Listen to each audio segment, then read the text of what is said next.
காய்கறி விவசாயம் சில நாட்கள் அறுவடை செஞ்சு நல்ல லாபத்தில் விற்கக்கூடிய ஒரு சூப்பரான லாபமான பயிர் தொழில்.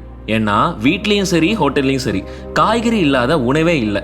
கம்மியான விலையில சத்து அதிகமா இருக்கிற காய்கறிகள்ல சுரக்காய், பீர்க்கங்காய், கோவக்கான்னு பந்தல் காய்கறிகளும், தரையில விளையிற தக்காளி, வெங்காயம், கத்திரி, அப்புறம் கிழங்கு, கீரை வகைகள்னு இப்படி எல்லாத்துக்கும் ஆண்டு முழுக்க மக்களோட தேவை இருந்துகிட்டே தான் இருக்கு. இப்படி இருந்தும் விவசாயிகளுக்கு சரியான வருமானம் கிடைக்கிறதுல பிரச்சனை. தொடர்ந்து நல்ல வருமானம் ஈட்ட முடியல, நல்ல விளைச்சல் இல்ல, பயிரில் வர்ற பூச்சிக்கும் நோய்க்கும் எளிய தீர்வும் இல்ல, காய்கறி சீக்கிரம் அழுகி போறதால எப்படி அதை வச்சு மதிப்பு கூட்டி அதிக லாபம் பார்க்கறதுக்கும் தெரியல.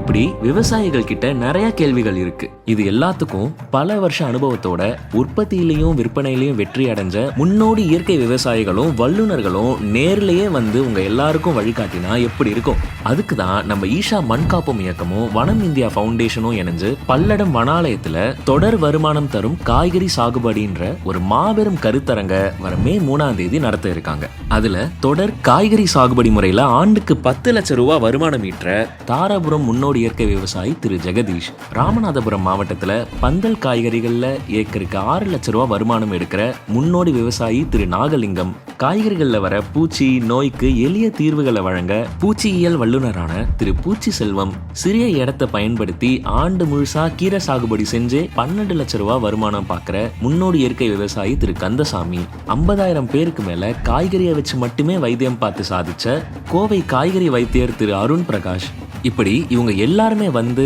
தங்களோட அனுபவத்தை வச்சு எப்படி காய்கறி சாகுபடியில தொடர்ந்து நல்ல விளைச்சலையும் லாபத்தையும் ஈட்டலாம்னு சொல்லி தர போறாங்க.